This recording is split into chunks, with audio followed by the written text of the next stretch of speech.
Welcome to the show. Hope you're staying cool if you're in the heat wave. Confusion, chaos, lies, distortion, all things we've become very accustomed to in Trump world. And we now have a pathetic, diminished, flaccid-looking Trump begging on Truth Social and dropping F-bombs about the ceasefire that was not to be. Or maybe it is. I don't know. Who could have guessed that foreign policy could be so difficult? I'm going to try to walk you through the last 24 hours of chaos involving Iran, Israel, and the United States. And the theme here is Trump in way over his head, getting extraordinarily frustrated because they're not considering him the king and final say on everything. So let's start. Last night, Donald Trump putting out a post on Truth Social announcing a ceasefire where he said, quote, "Congratulations to everyone.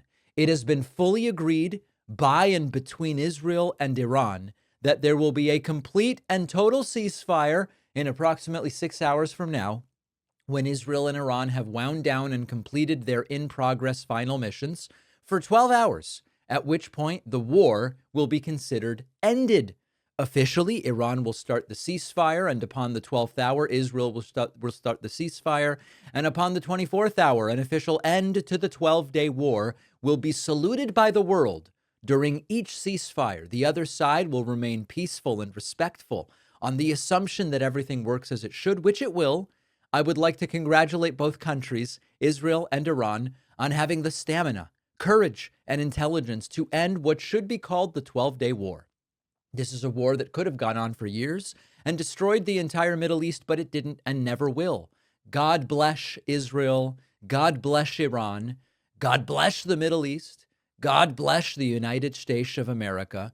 And God bless the world. Donald J. Trump, President of the United States of America. Trump really wants credit for ending a war that he precipitated, arguably by getting out of the Iran nuclear deal during his first term. Trump is the arsonist who wants credit for partially putting out a fire that they started. But Iran said, what? At first, Iran reportedly said, yes, we'll do it. But then Iran launched missiles at Israel. Stephen Miller, in the middle of all of this, goes on Fox News and brags about Trump's major success in the 12-day war, as they are now dubbing it. This is another authoritarian classic, which is assign names to things that you want called a certain way. Donald Trump dubbing this the 12-day war, which he can now say, I ended the 12-day war, that famous war. Here is Stephen Miller saying we should all be praying at the altar of Trump. Well, let's just take a moment to think about how historic this moment is and what President Trump has achieved in this 12-day war. Presidents going back to Bill Clinton have said it is the policy of the U.S. government not to allow Iran to have a nuclear weapon. But under every president except Trump, Iran marched closer and closer to being able to put onto a ballistic missile a nuclear warhead that could take out an entire city. That has been the direction Iran has been going in year after year. President Trump took action flawlessly through the United States military to obliterate Iran's nuclear sites. Now, by the way, later we will talk about how the obliteration claim is also an exaggeration. It's all lies all the way down. And to stop them through the use of military force from having a nuclear weapon. It was a bold, courageous action, and it happened without a single leak, without a single solitary service member losing their life. Now, of course, Iran may indeed have moved the enriched uranium expecting exactly what took place. We're going to get to that later. But Stephen Miller's perspective on this is, what a hero, what a savior, what a brilliant military mastermind. Donald Trump moments later putting out on Truth Social, quote, "The ceasefire is now in effect. Please do not violate it. Donald J. Trump, President of the United States."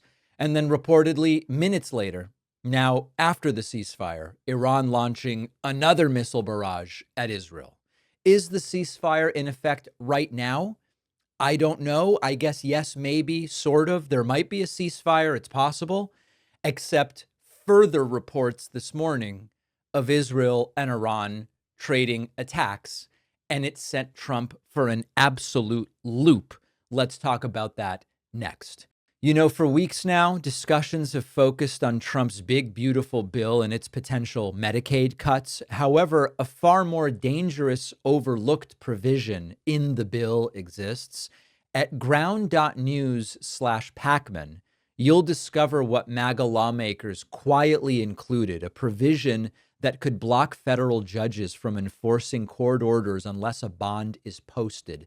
And if this passes, it could render Trump above the law. This is a critical detail. It's largely unknown, and it really exemplifies this flood the zone strategy of the Trump administration. Now, this is why ground news is essential.